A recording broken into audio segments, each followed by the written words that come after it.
Bonjour à tous chers amis et bienvenue sur la chaîne YouTube du diocèse pour ce nouveau numéro de Parole d'évêque en compagnie bien entendu de Monseigneur Nicolas Souchu. Bonjour Monseigneur, merci de nous accueillir aujourd'hui. Bonjour Paul, bonjour à tous. Monseigneur, il y a quelques jours, vous avez célébré les obsèques de l'abbé Éric Lestage, jeune prêtre de notre diocèse et alors curé de l'ensemble pastoral des Grands Lacs, c'est-à-dire du secteur autour de Parentis, Amborne et Biscarrosse. Après de longs mois de lutte contre la maladie, il a rejoint sa dernière demeure auprès de Dieu. Sur les réseaux sociaux, sur le site internet du diocèse, mais aussi vous directement, vous avez reçu de très nombreux témoignages témoignant de la vitalité sacerdotale d'Éric, du Père Éric, comme il aimait qu'on l'appelle. Qu'avez-vous envie de garder en mémoire de cette difficile épreuve? Alors, nous savions qu'effectivement le Père Éric était bien malade. La dernière fois que je l'ai rencontré, c'était à l'ordination de Christian Bougès. Et là, j'avais vu qu'il était vraiment très fatigué, très atteint. Enfin, il avait changé physiquement. Et à la fin de la messe, j'ai parlé un petit peu avec lui. Je dis, écoute Éric, maintenant, c'est le moment où il faut que tu acceptes de te déposséder. Voilà. Et parce qu'il voulait toujours tout assumer, mais il ne pouvait plus. Voilà. Et là, voilà, il avait fait ce pas. Voilà.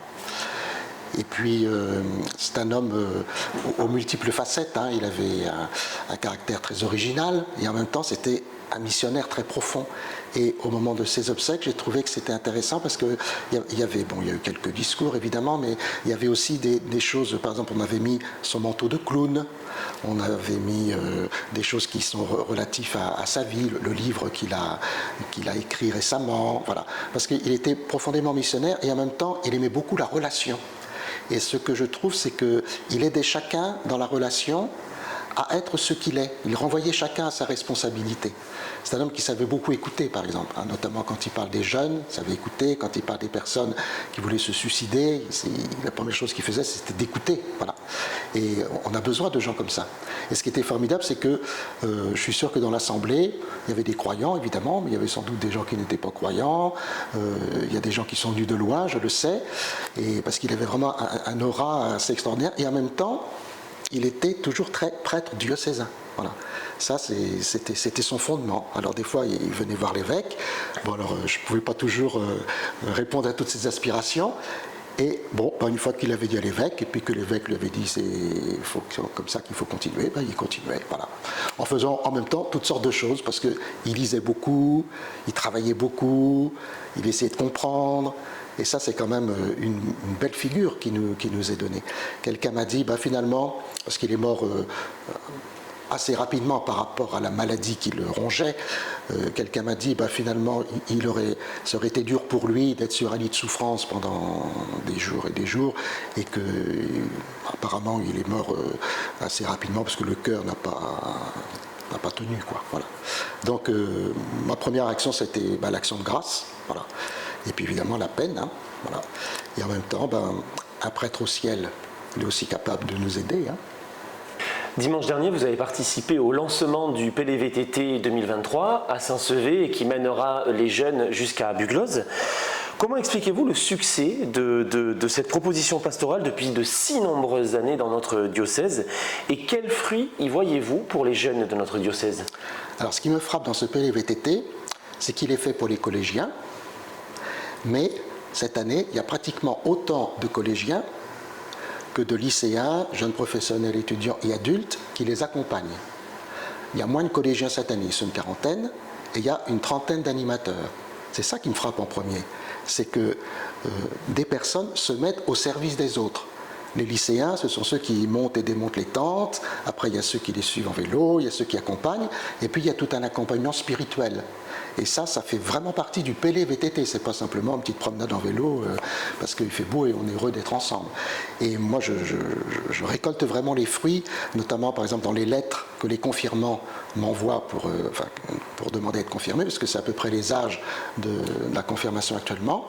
Et c'est vraiment un temps fort, et puis un temps aussi de fraternité, de communion, voilà.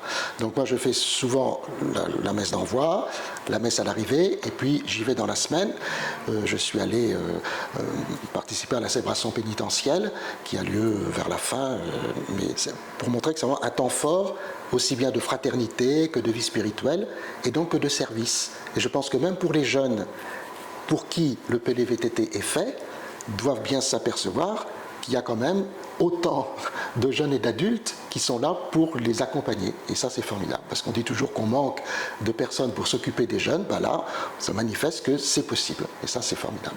Lorsque nos abonnés et fidèles visionneront cette émission, vous serez à Lourdes avec le pèlerinage diocésain accompagné par l'hospitalité landaise. Cette année, près de 170 pèlerins malades ou handicapés seront dans la cité mariale avec pour thème que l'on bâtisse ici une chapelle, donc un thème sur 3 années. Comment abordez-vous ce temps si intense et important pour les pèlerins ?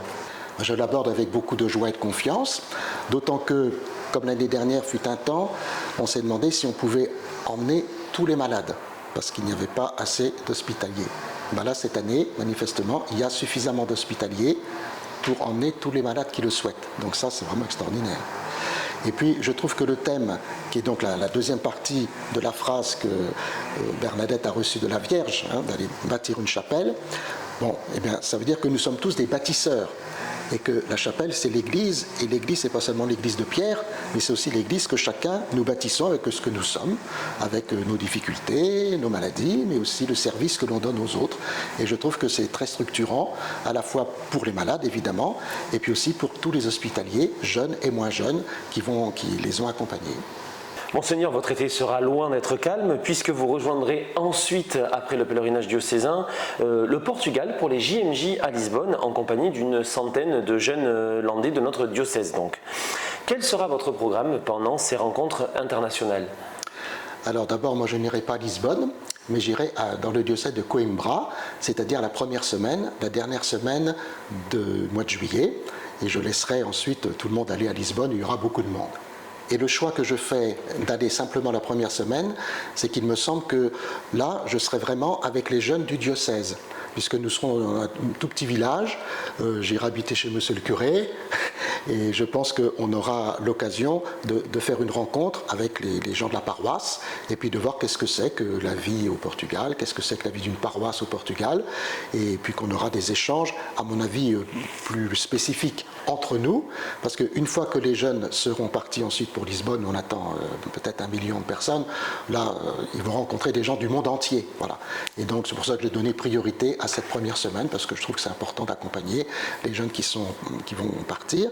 Ce qui est très intéressant, c'est que nous avons ouvert tout de même aux mineurs de plus de 16 ans, et on m'a dit que sur les, disons, 85 inscrits, grosso modo, il y a simplement une vingtaine de mineurs. Ça veut dire qu'il y a quand même une majorité de majeurs.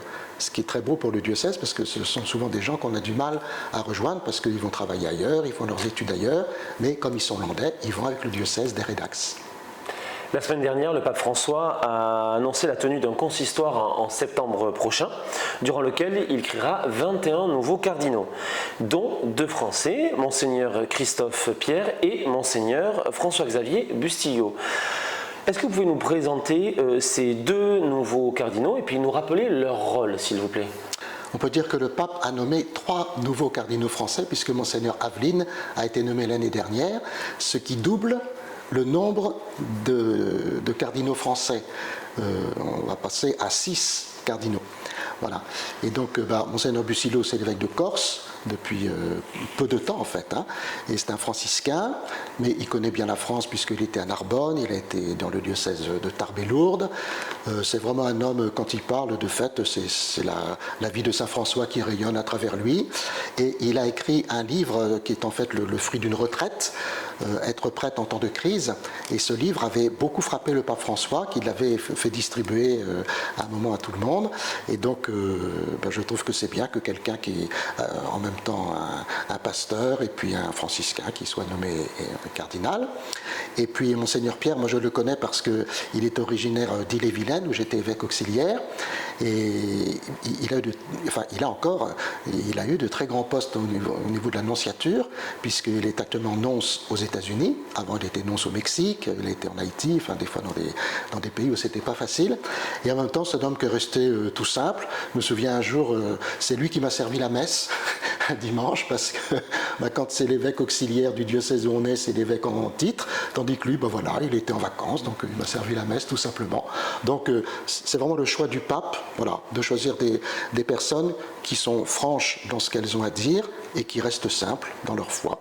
Et le rôle des cardinaux, alors évidemment, c'est d'élire le pape si un jour il y a besoin, mais c'est surtout le conseil rapproché, on va dire, du pape, puisque le pape, lui, il est au niveau de l'Église universelle, d'où c'est l'intérêt de nommer des évêques du monde entier cardinal pour qu'il ait un aspect général de ce qu'est l'Église. Et d'ailleurs, chaque cardinal est rattaché à une Église de Rome pour montrer ce lien particulier avec l'Église de Rome dont le pape est l'évêque.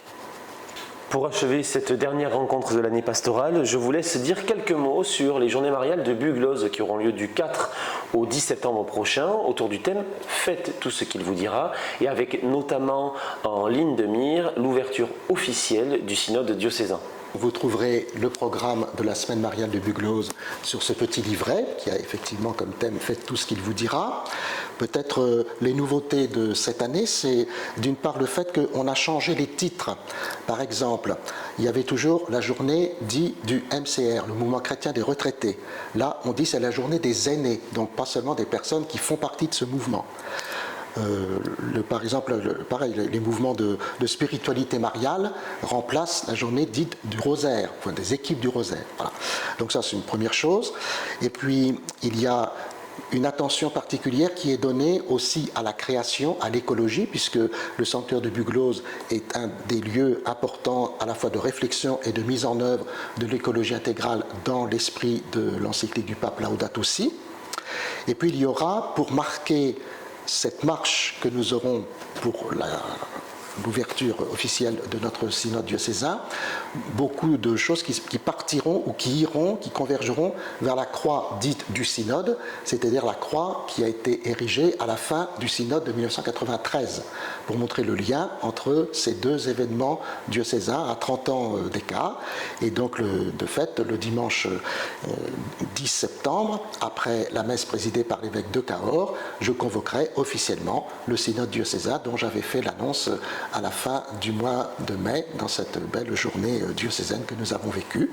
Et cela nous permettra d'oser l'espérance dans nos communautés chrétiennes.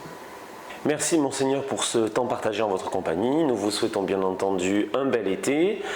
Merci à Julie pour la réalisation et le montage de cette vidéo. Nous nous retrouverons désormais le 15 septembre prochain, juste après les journées mariales pour une nouvelle saison de Parole de l'évêque. D'ici là, je vous souhaite à toutes et à tous un très bel été ensoleillé.